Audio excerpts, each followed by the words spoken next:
Ukraine के पड़ोसी देश बेलारूस में रशिया और यूक्रेन के रिप्रेजेंटेटिव्स के बीच आपस में नेगोशिएशंस एक बार फिर शुरू हो चुकी हैं। इसलिए फिलहाल यूक्रेन की राजधानी कीव में तनाव थोड़ा कम हो गया है, जिसके बाद यूक्रेन की गवर्नमेंट ने राजधानी कीव में कर्फ्यू कुछ समय के लिए हटा दिया है, यानी कर्फ्यू में कुछ समय के लिए ढील दे दी गई है।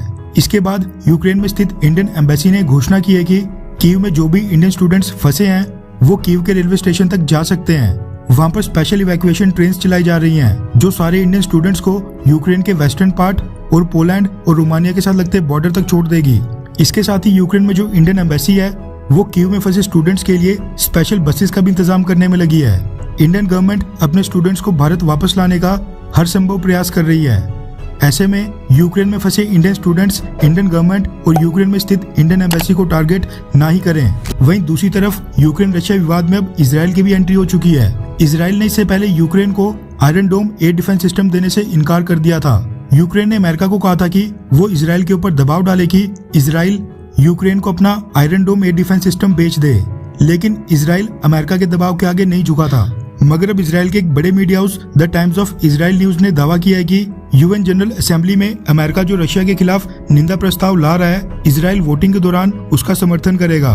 समर्थन करना मतलब अमेरिका, यूक्रेन और वेस्टर्न देशों का साथ देना और रशिया के खिलाफ जाना। The times of Israel news ने सोर्सेज के हवाले से ये रिपोर्ट किया है कि 193 देशों के सामने इस रेजोल्यूशन को डिफेंड करना इजराइल के लिए काफी मुश्किल हो जाएगा और काफी चांसेस हैं कि ये रेजोल्यूशन यूएन जनरल असेंबली में बड़ी आसानी से पास हो जाएगा। इसलिए इजराइल रशिया के निंदा प्रस्ताव के पक्ष में ही वोट करेगा। इस चीज की जानकारी Israeli prime minister Naftali Bennett ने पिछले कल ही अपनी कैबिनेट को दे दी है। हालांकि इजराइल में अभी भी कई सारे ऑफिशियल्स का मानना है कि इजराइल को भी भारत की तरह वोटिंग में एब्सटेन करना चाहिए, यानी ना यूक्रेन के पक्ष में वोट देना चाहिए और ना ही रशिया के पक्ष में। हालांकि ये वोटिंग वाले दिन ही पता चलेगा कि एक्चुअल में इजराइल किसकी तरफ वोट करता है। पिछले कल इजराइल के प्राइम मिनिस्टर नफ्ताली बेनेट ने रशियन प्रेसिडेंट व्लादिमीर पुतिन और यूक्रेन के प्रेसिडेंट वोलोदोमिर ज़ेलेंस्की से फोन कॉल के ऊपर बातचीत की। इजरायली मीडिया के मुताबिक इजराइल ने रशियन प्रेसिडेंट व्लादिमीर पुतिन और वोलोदोमिर ज़ेलेंस्की दोनों के बीच मध्यस्थता की बात की है। रशिया ने भी अपनी स्टेटमेंट में कहा है कि इजराइल ने रशिया को मध्यस्थता की पेशकश की है।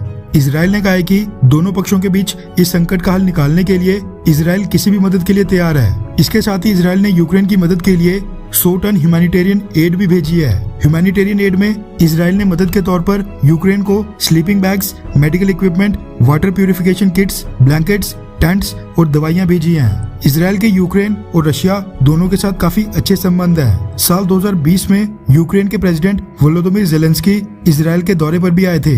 इजराइल भी भारत की तरह इस समय दोनों पक्षों के बीच न्यूट्रल रहने की कोशिश कर रहा है, यानी यूक्रेन और रशिया के बीच न्यूट्रल रहने की कोशिश एक अकेला भारत ही नहीं बल्कि इजराइल जैसे और कई सारे देश कर रहे हैं जो इस विवाद से अपने आप को बाहर रखना चाहते हैं। खैर, आपको क्या लगता है कि क्या भारत को भी इजराइल की तरह यूक्रेन को ह्यूमैनिटेरियन एड भेजनी चाहिए, हाँ या फिर नहीं? नीचे कमेंट करके अपनी राय जरूर बताएं।